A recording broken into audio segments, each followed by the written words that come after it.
Welcome back to BFR, or something like that. As you can see, things are a little different up here. Things have changed. The one very important thing that has changed is that there's no Bernie. I have to do this all by myself.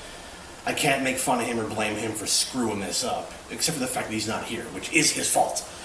But otherwise, this is still going to be a channel dedicated to music, making fun of some really shitty music, and talking about what's good about some of the bands that I love. Now, what I'm doing with this is just to go through some retrospectives almost, some histories of bands that I love, and give my opinions on them. And that's really all it is. It's like a bunch of guys sitting around in a bar room talking about their favorite music. Except because of COVID and all this other nonsense going on in this world right now, we can't really do that without being afraid of catching something or whatever, you know. So I could do it here in the comfort of my own attic, spend maybe 20 minutes talking about these bands, give you my opinion, and maybe you'll write back and you'll give me your opinion. If you don't, whatever, I don't care. This is something I'm doing. This is something for me. If you don't like it, go to Bernie's channel. Good job, Bernie. So tonight, what we're going to do is we're going to talk about Styx for a little while, okay? And yeah, I'm still drinking, even though this beer's almost empty now. What? We're going to go through Styx's catalog tonight. All their albums, from the very beginning until the very end. With my opinions. And some of my opinions you're not going to like. You're not going to agree to what I have to say. Some you might agree with what I have to say. But the one thing I can say for a few of those who might be watching this right now is that I'm not finishing the last Metallica video.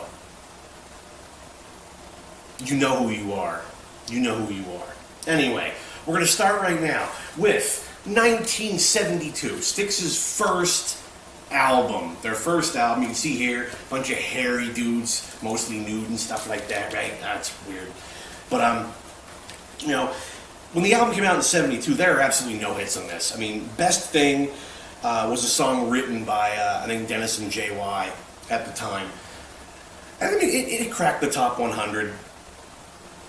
But most of the rest of the album were obscure cover songs and whatnot. I mean, Movement for the Common Man, which is I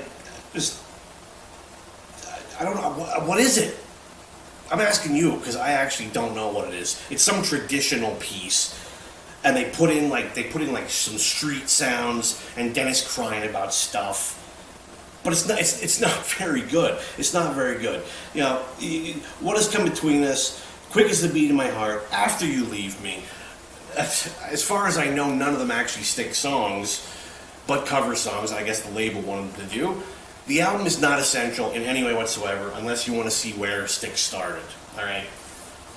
For Styx 2, now this is where you want to pay a little attention. A little attention. I mean, number one, Lady. Huge Styx hit. Lady, that's where this first popped up in 1973, okay?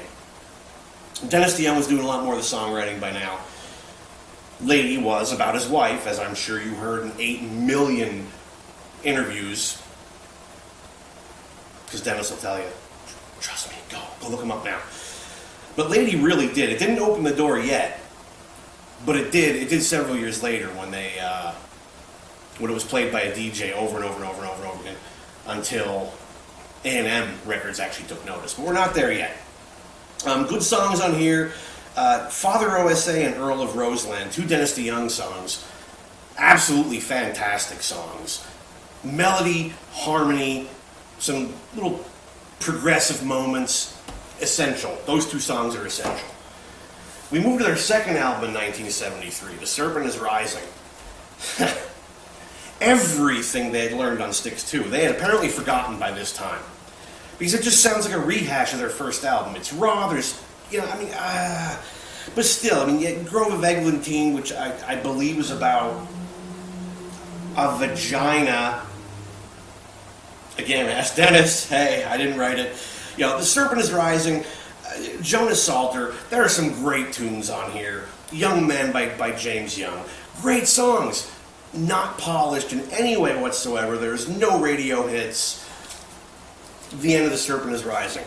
I will put a little piece here though. There is a song here called The Plexiglass Toilet. It's a hidden track. Yeah, it's a song about basically going to the bathroom and what might happen if the toilet lid falls on your junk. You can't make this up. By the time, okay, this one has scribbling on it, but it's actually from a Chicago radio station. But 1974 now, Man of Miracles comes out, and you would expect a band by their fourth album to be on top of the game a little bit more.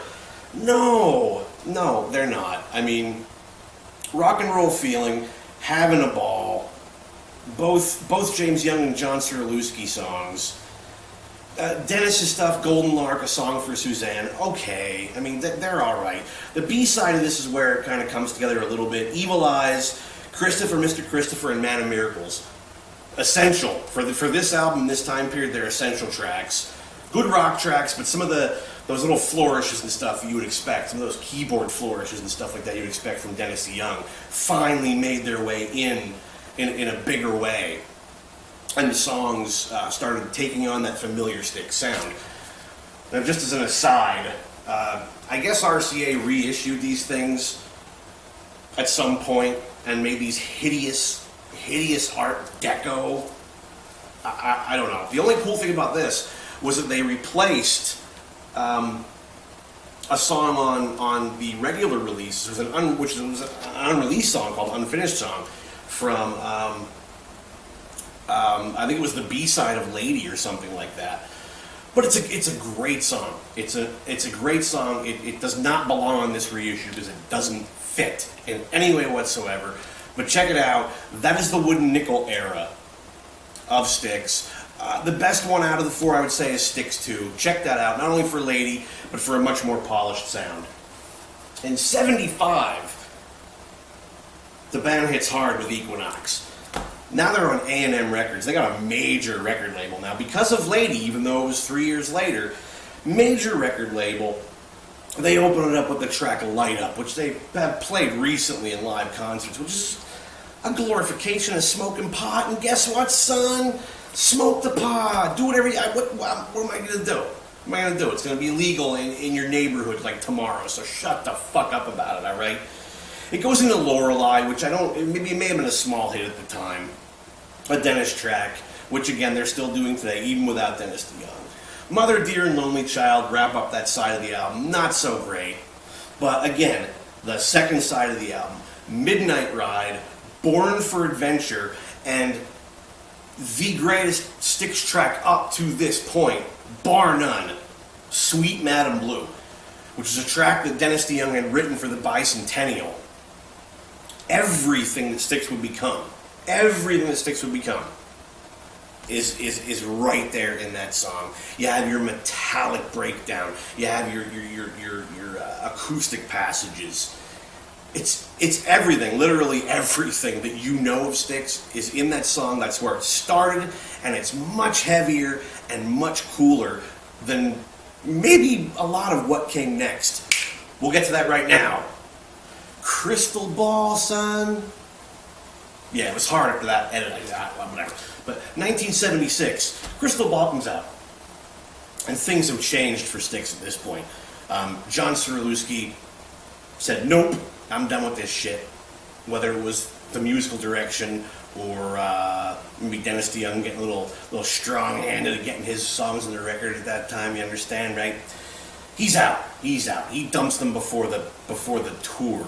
They have to go run and find some dude, which they do. And as stories will tell you, they found him in a bowling alley playing with a band called MS Funk. Tommy fucking Shaw. Holy shit.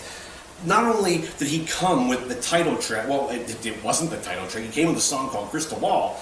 And yeah, it became the title track. It became the title track of the entire album.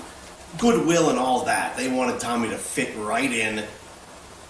And then Tommy fit in so friggin' well that the rest of Styx's history is a little checkered because of this. But we'll get to that in a second. This album just, it rocks, man. It plain ass rocks.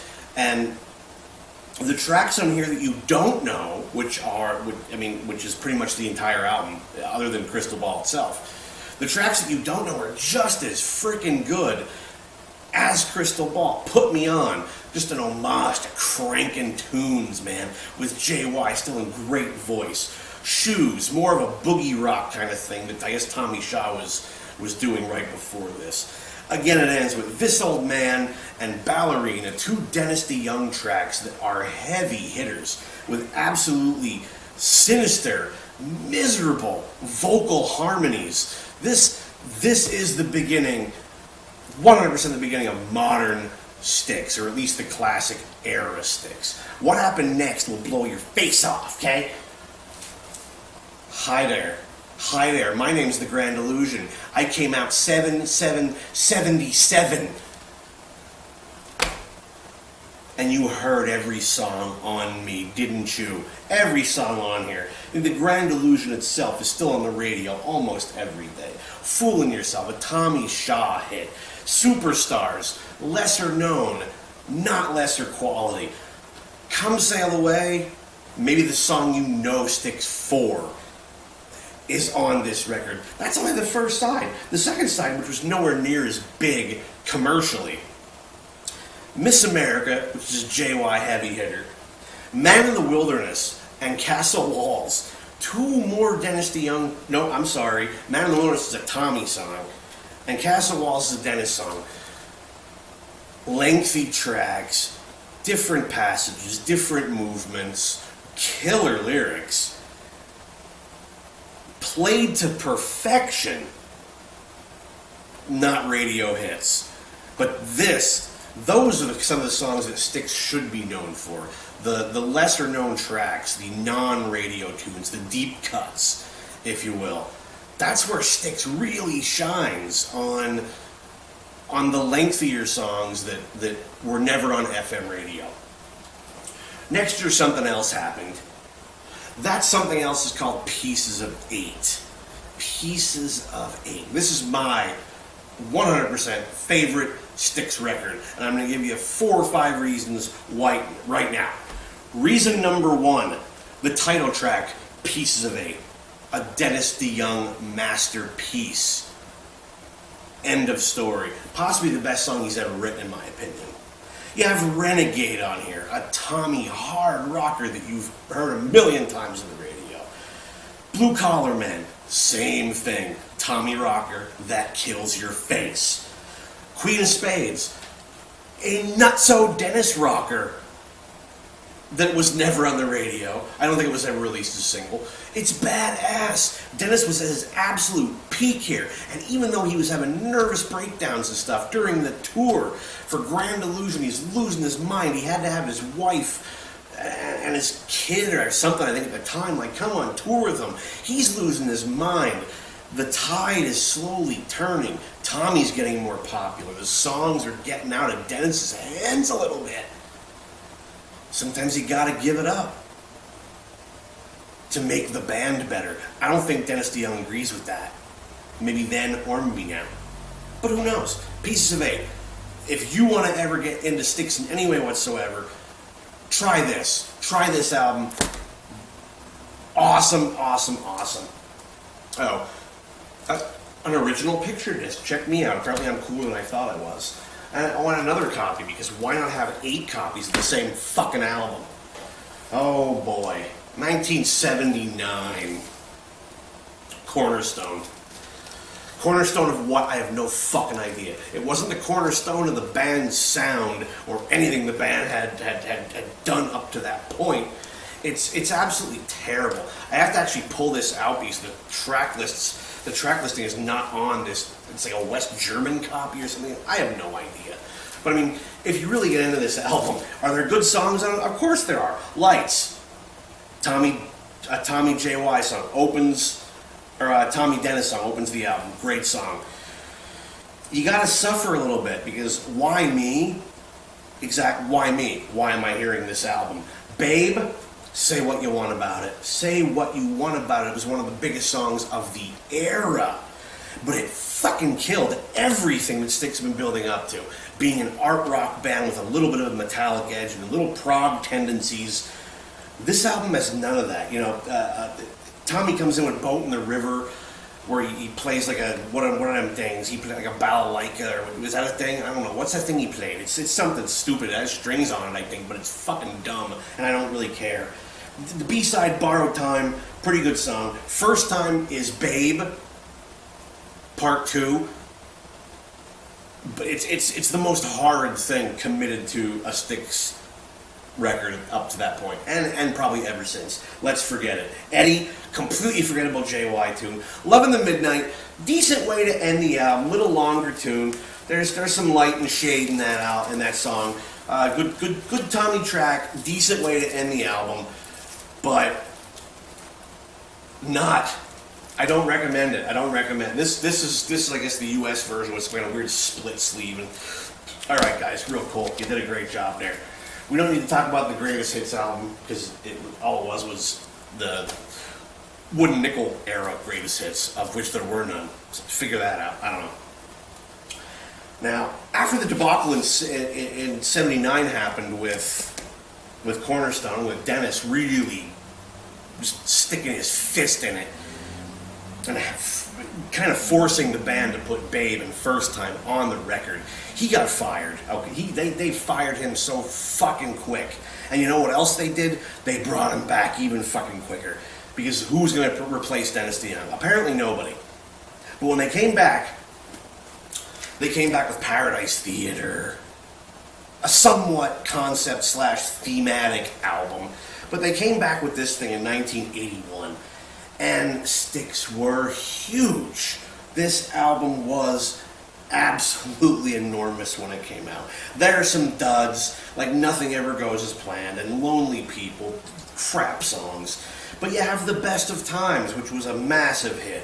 You have the deep cut, Halfpenny, Two Penny, which ends the album in such an amazing way, and it wraps up the beginning.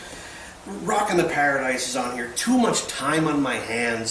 Styx was not, they didn't need hits at this point. They were just fucking writing them. And this is possibly the last great. My computer is actually talking to me right now, and it's talking to me in my own voice.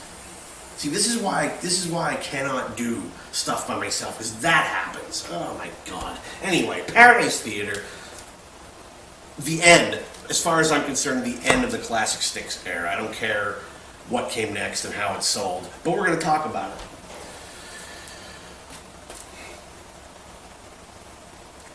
Remember, Mr. Roboto? Remember that? That's on here, 1983. Not only did Dennis get his foot in the door hard after they fired him, but he came back after a successful album and said, let's do a cool concept album about robots, about fucking robots. Tommy has been very open about saying he hates this fucking album, but Tommy has some great tracks on here. You know, Just Get Through This Night, Haven't We Been Here Before? Great ballads. And as much as you hate Mr. Roboto, it's a class. It's a quality tune for 1983. All right. I don't care if you like it or not. The duds. We want to talk about dud. Cold War, absolute fucking dud. High Time, dud. Heavy Metal Poisoning. JY just basically loses his mind and writes the worst thing he's ever written in his freaking career. Don't Let It End is also on here. Pretty big hit. But at the end of the day, concert goers did not want to sit through a movie at the beginning of the show. They wanted to hear hard rockin' tunes. They got none of that. They got some ballads, some like tech. Not even tech. What does tech even mean? Just like shit. Does tech equal shit in this case? I don't hate the album, but I probably should. Let's leave it at that, and we'll move on to what happened after the Styx breakup. In 1984, this double live album came out. This was the stamp on Styx. This was the end. This is where the band pretty much fucking hated each other.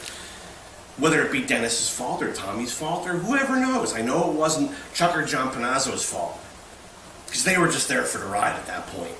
That was all they've ever known. What else are they going to do? Nothing. Tracks taken from 1983, from the tour. which was not nearly as successful as the other tours because, again, they were doing this robotic mess. There's one song, one official studio track on here called Music Time. Don't bother hunting it down. Don't bother trying to find it. It's awful. I mean, it's crazy awful. It's all 80s, but none of the good 80s. And stories I remember reading were that Tommy Shaw wasn't even on the thing. He'd already Splitsville. He was out. He was done. He wanted nothing to do with this shit. Although he did show up in the video for it. I don't believe he played any guitar on the studio track. Look it up. If I'm wrong, I don't care. So Styx breaks up. And for the rest of the decade, they do their solo stuff. Dennis had 3 albums, I think. Tommy did 3 albums. JY, I believe, had 2 that nobody paid any attention to whatsoever because they're pretty fucking terrible. All of a sudden now, the 90s are coming along. And A&M's like, hey man, a Styx reunion, that'd be freaking cool. Well, they couldn't get Tommy Shaw because Tommy Shaw was already doing Damn Yankees, who were on top of the fucking world, right? But Styx, and I don't have this on vinyl unfortunately because it's expensive, Edge of the Century. Edge of the Century comes out in 1990. This is a different Styx. This is Dennis DeYoung saying, listen, I'm pretty much in charge, and I'm going to do whatever the fuck I want. Now, replacing Tommy Shaw was Glenn Burtnick. No slouch. Dude can write some hits. He's written a bunch of #1 hits. Don Henley and Garth Brooks, I believe. But as far as this album, he was probably trying to write hits, but the Styx name was on it, and man, Styx was dinosaur rock at that point. Nobody was giving much of a shit.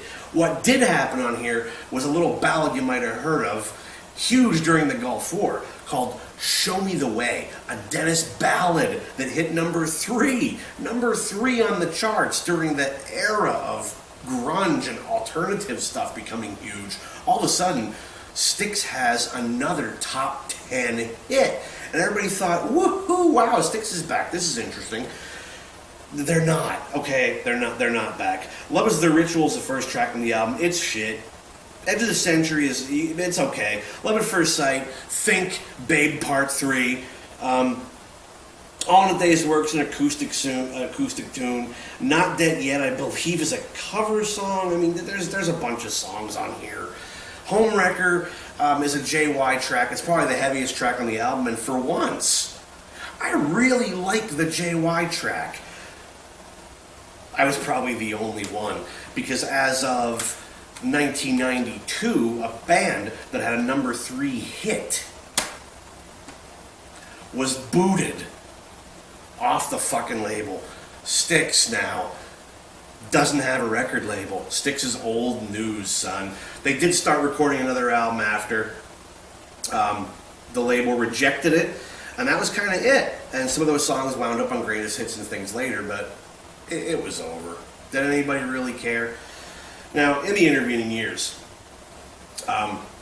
Styx had a very successful tour, I believe in 96 or 97, where they got back to there and did the Grand Illusion tour, and Tommy Shaw was back, and it was huge. There were some new tracks there, one of which was called Dear John, which unfortunately was written for John Panazzo, the band's founding member and drummer, who during the intervening years had basically done absolutely nothing musically and proceeded to drink himself to death at a very early age.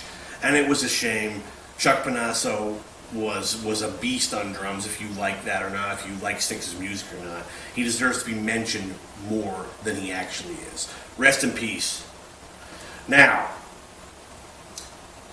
all of a sudden, years later, it's 1999 now, and Styx are going to release an album. They're going to record a brand new album. So I'm excited. I imagine the Styx faithful were probably excited. And I don't have it here in front of me. I do own it, but I don't have it here in front of me. And whatever, because it's not really worth talking about. It was the biggest letdown maybe in reunion history when it came out. It didn't chart, nobody cared. The Tommy and JY songs were the songs to look for. The Dennis songs were absolutely horrendous. except for Goodbye to Roseland, which actually finished the album, which was a great Dennis ballad. Everything is Cool is on that album, and I mean everything was not cool by any means because the album fails. Dennis gets sick with some kind of weird I can't walk out in the sunlight disease, and before you know it, Dennis DeYoung is fired for the second time.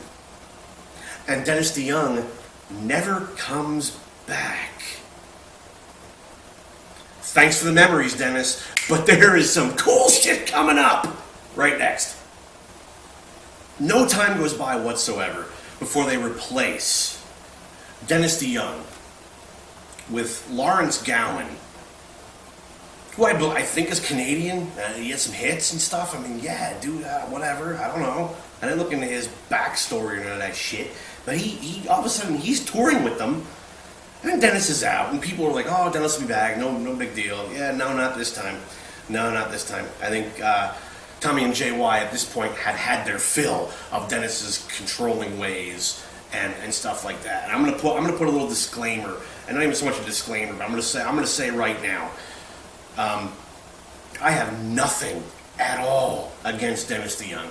I think he was one of the most important members of creating Styx's sound. He had the band's biggest hits, if you like them or not. Dennis DeYoung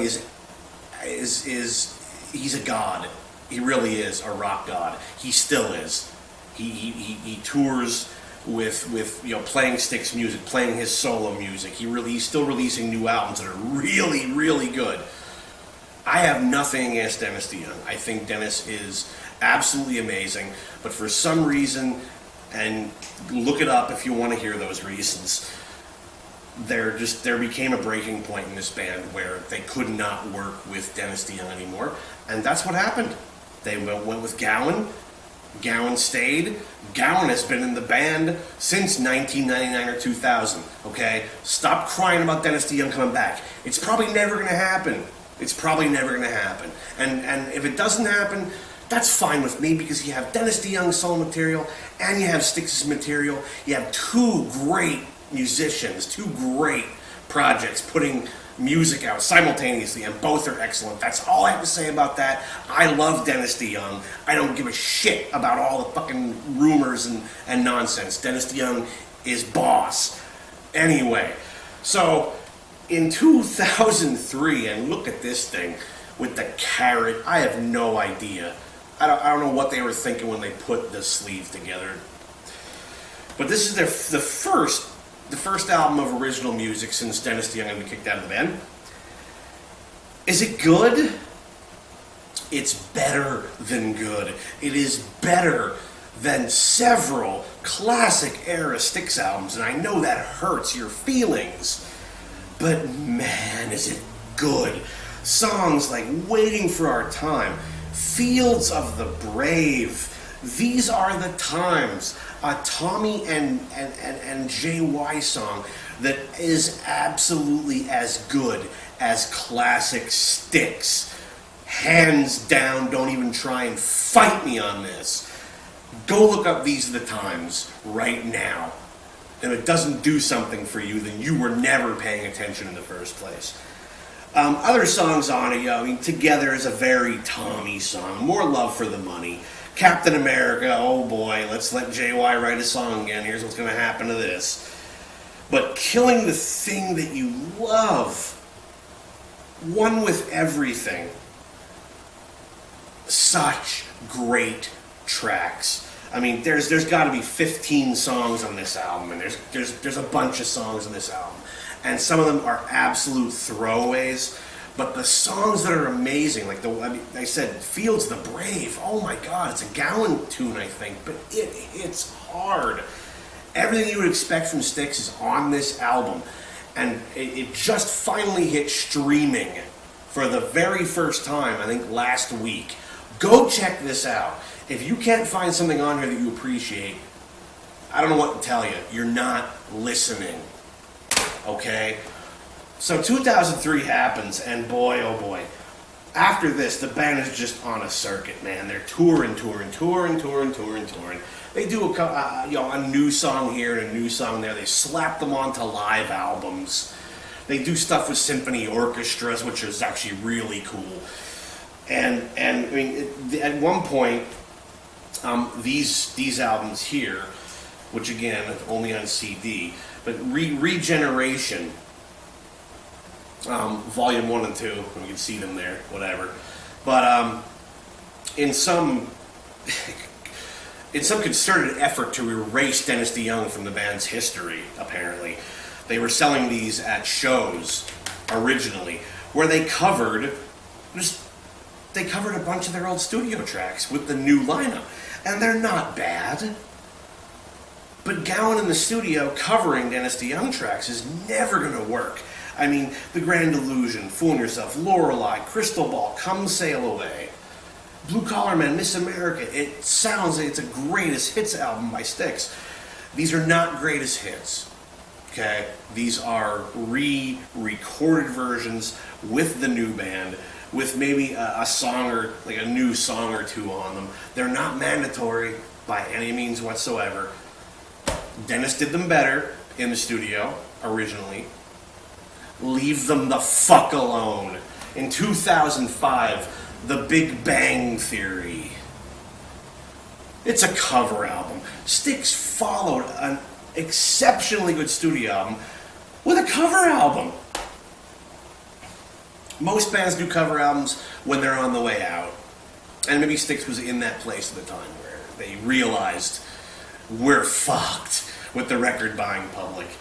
They did cover I Am the Walrus, and I don't care about anything else on here. I'll be perfectly honest. Because most of these songs, which were great songs before Styx got their hands on them, they're not that good on here. I Am the Walrus, however, by the Beatles, I've seen it take a lot of shit on YouTube and in the press. It's a great cover. It's an amazing cover. Styx is able to pull that stuff off. They're able to do those crazy harmonies and that nonsense, and they're all musicians who can pull off pretty much anything if given the time to do so. No, forget it. Skip it. Pretend it doesn't exist. I do. We'll move on from there. Here's a cool story, really briefly.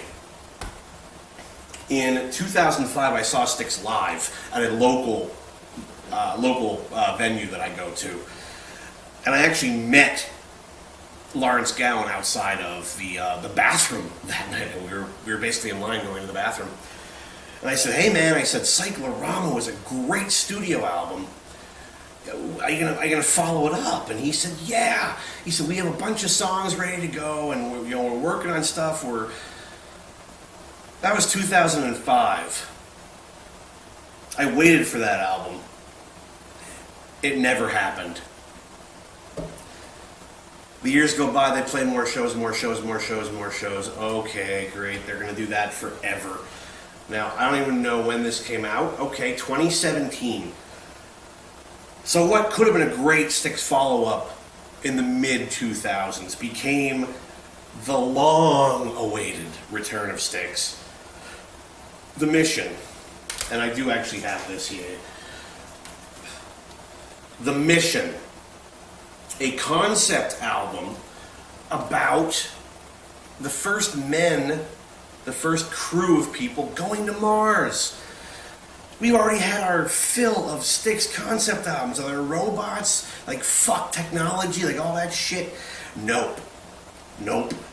On this record, Styx has possibly come back harder than they ever have since their classic lineup. This thing, Gone was the first single. Styx is firing on all cylinders. It's a heavy track.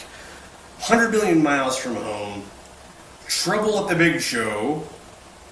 Guess who? JY. Not a bad song, but the only time you hear JY on this entire album, and I say that because you almost can't even hear him in the harmonies. And Radio Silence, probably the best track that Styx has written since Paradise Theater.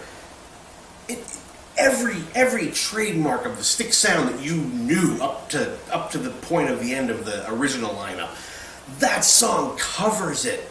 It covers it. It kills it. The harmonies are sick. The music is sick. It sounds like a long lost track taken from Pieces of Eight or Grand Illusion. It is absolutely fucking amazing. Time May Bend, Red Storm. Oh man, and they're mixing in some progressive rock on some of these tracks. Some crazy piano nonsense that Dennis would have loved to have done 10 years earlier if he was still writing really good tracks, which apparently he can't do. But he can on his solo stuff, but we discussed that already. But this is 2017, and this is The Mission. And that's the last we've heard from Styx up to this point. From what I've read, Styx are in the early stages of writing a follow-up album, because this thing, oddly enough, charted, and like people were paying attention again. So all I can hope is that sometime in the next year or two, we're going to get a sick-ass follow-up to this album and put Styx back on the map where they rightfully belong, and not just lump them into the cutout bin or the greatest hits touring circuit nonsense. Give us new music. We'll go out. We'll fucking buy it. And that's all I can really say about that. That is Styx, 1972 to 2017. I hope you enjoyed it. I know that there's a bunch of mistakes and a bunch of fumbles and whatever else, but this is the first one I've done by myself, and I actually had a good time doing it. You know, being locked in the house is not all that much fun. This gives me an outlet, so if you guys like this video, please like it, comment, start talking back and forth, and I'll do more, because I enjoy it. I enjoy talking music. I enjoy having a beer or two. And that's basically what we did tonight. So thank you so much for BFR. I'll see you guys next time.